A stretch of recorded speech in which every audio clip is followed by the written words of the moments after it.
Hey, what's going on, everyone? It's Alwyn here. I hope you guys are all having a wonderful day as always. Couple stimulus updates, so let's get right into that. But before we get into the video, make sure that you guys do go below and subscribe to my channel if you like content like this. It does help me out tremendously. So let's get into today's video. So President Joe Biden will be meeting with the senators in order to get more support for his $1.9 trillion stimulus package. He will be working with Republican Senators Mitt Romney. The two are important because they worked on the second stimulus package that passed in December, really focusing on the framework of the second stimulus package. President Biden will negotiate with the Senate Republicans in order to get closer to getting enough votes in the Senate, especially from the 10 Republicans. Biden wants the meeting with them and Joe Manchin and Janet Yellen, the Treasury Secretary, as early as this weekend, but it is uncertain whether he will be able to win the support of everyone. Janet Yellen, the upcoming Treasury Secretary, answered questions from Senate Republicans who were upset with Joe Biden's plan. They accused Biden with stuffing the plan with liberal agenda, such as increasing the minimum wage to $15 an hour. Senate Republicans also blame Joe Biden for bailing out poorly run fiscal state governments. This is not good news for Biden, as he required 10 votes from the Republican senators in order to pass the third stimulus bill.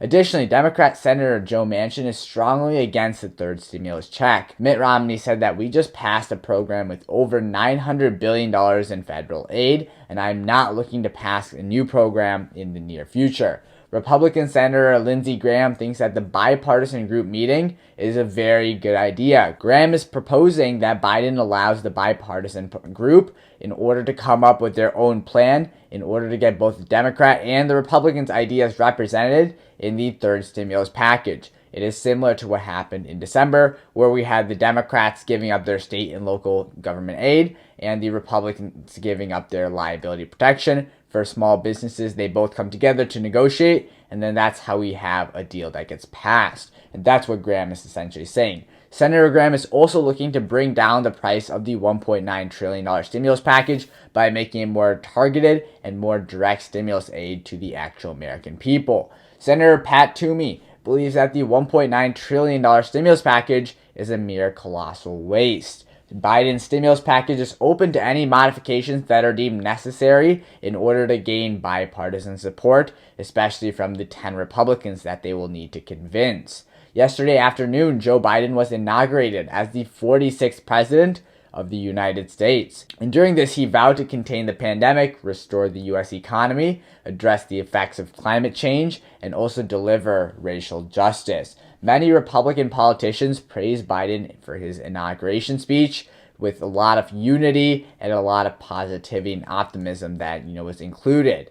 Republican Senator Susan Collins claims that Biden struck the right theme of unity and a call to stop viewing one another as adversaries or, enemies, but rather as fellow Americans.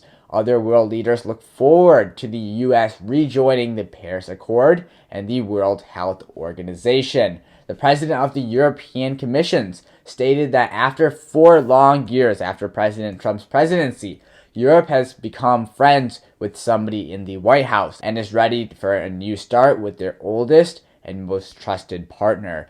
During Joe Biden's campaign, Joe Biden promised to sign many executive orders from his first day, let alone in office. Biden did get right to work as he promised, and he went ahead and signed into law 17 executive orders just yesterday and many more today. For example, he extended evictions and foreclosure protections until at least March 31st. Originally, under the second stimulus package, it was expected to expire by January 31st, which was over a week away from today. He is also extending the federal moratorium on federally backed mortgages. Under the CD moratorium, tenants were expected to provide their landlords with a signed statement saying that they were unable to pay their rent. However, it is unclear whether that is still necessary, and we will have to wait and see how that pans out.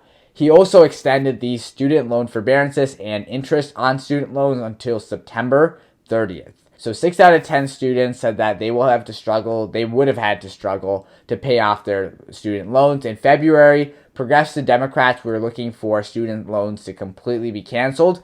However, Biden was looking for, them to at least cancel $10,000. However, this is very unlikely for there to be cancellation in any student loans. Biden also halted the construction on Trump's Mexico border wall. He is rejoining the Paris Climate Agreement, and he's also removed the travel ban on Muslim countries.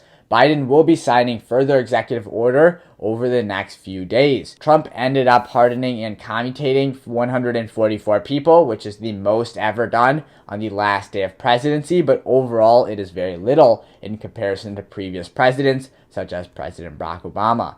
President Trump left a letter for Joe Biden, which is a tradition for outgoing presidents to leave a message for the incoming president. Biden said that it was a very generous letter, but he wanted to keep it private.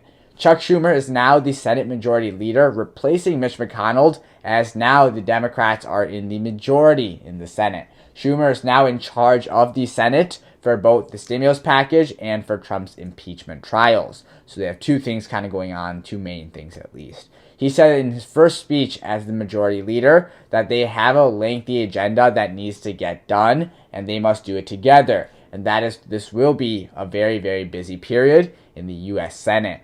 The weekly jobless claims were released today morning, and 900,000 Americans filed for unemployment for the first time in this last week. Alibaba shares did go up 5% yesterday after the founder Jack Ma made his public appearance after 3 months after lying low for a while until I think October 24th.